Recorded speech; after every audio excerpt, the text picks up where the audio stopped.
Have you ever found yourself yearning for something, believing that possessing it will bring you ultimate happiness, only to find that the desire grows stronger and stronger? The more you chase it, the more you get, the more you feel empty inside, like a bottomless pit. Have you noticed how the more you indulge your desires, the more they control you, leading to a never-ending cycle of wanting? This kind of insatiable craving is one of the most powerful forces that keeps us trapped in suffering.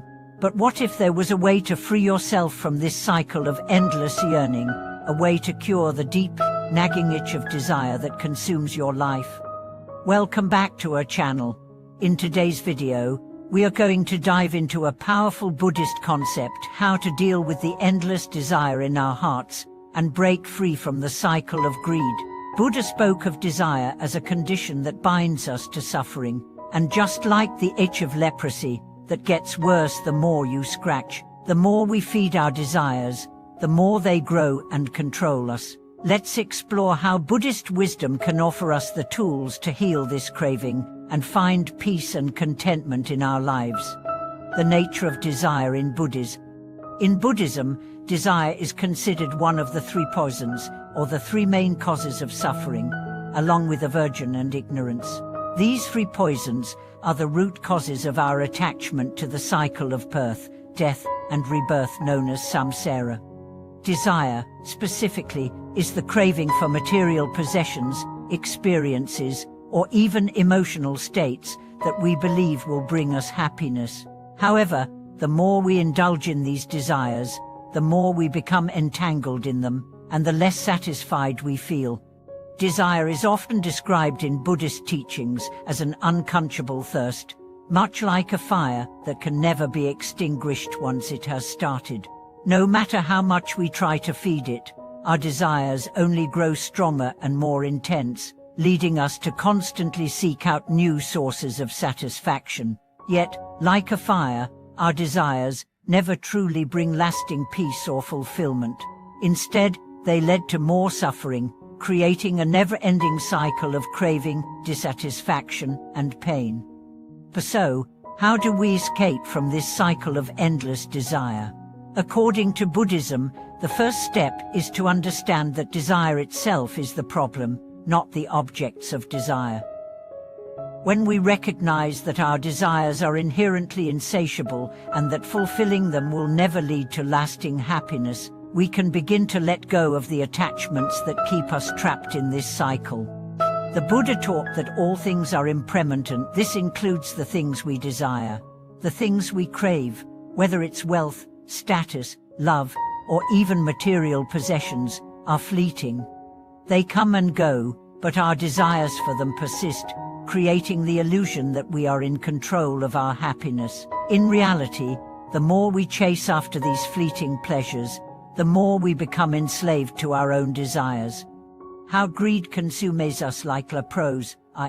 Buddhism often compares the itch of desire to leprosy, a condition that worsens the more we scratch at it. The more we try to satisfy our cravings, the more they expand, becoming all-consuming and leaving us with a deep sense of emptiness. This is why greed is often described as a disease of the mind, much like leprosy that eats away at the body. Greed makes us believe that something external will bring us lasting happiness, when in fact, it only perpetuates suffering.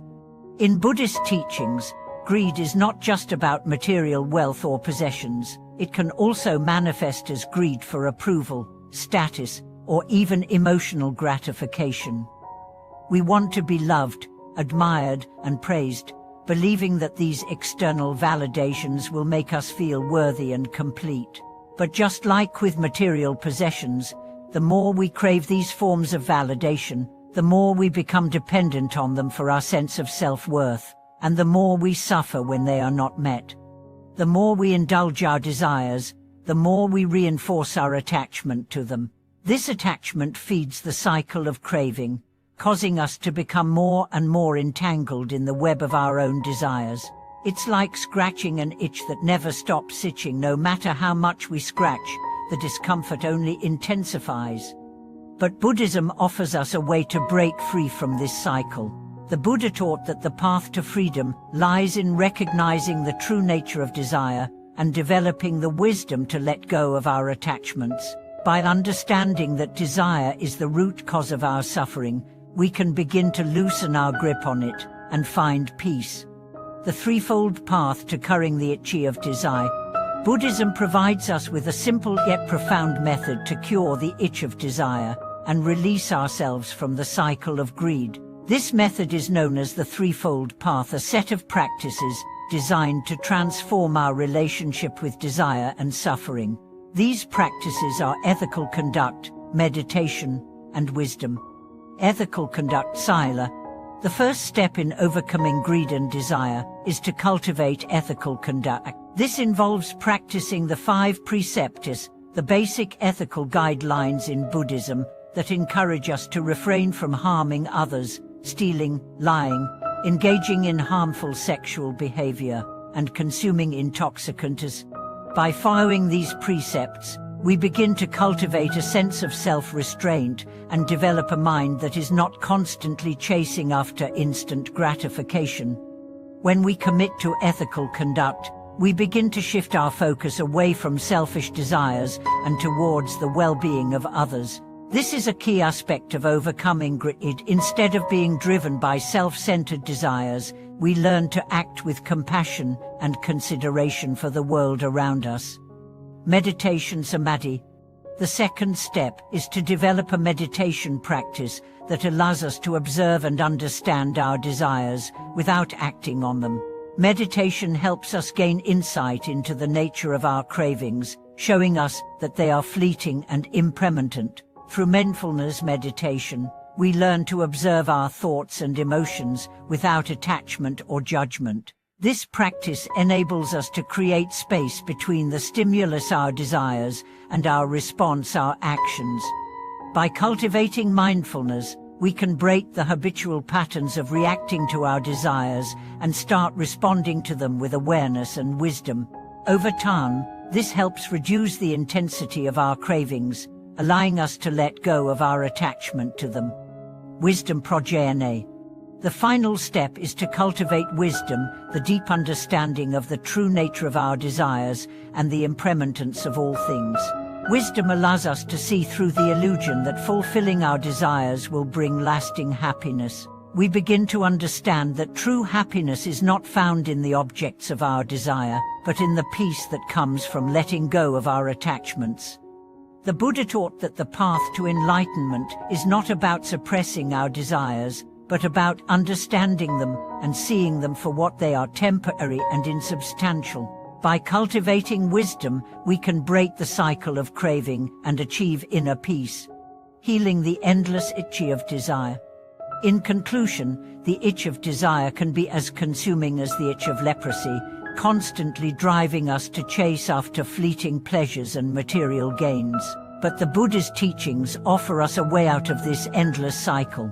By practicing ethical conduct, meditation, and wisdom, we can begin to break free from the grip of desire and experience true contentment and peace. The path to overcoming desire is not an easy one, but it is a path worth taking. With patience, mindfulness, and commitment to the practice, we can learn to live without being driven by our cravings and find lasting peace in the present moment. Thank you for watching this video. We hope that this discussion has helped you gain insight into how to heal the endless desire in your heart using Buddhist wisdom. Please feel free to share your thoughts and experiences with us in the comments below. Don't forget to subscribe to our channel, like this video, and share it with others who might benefit from learning about this powerful teaching.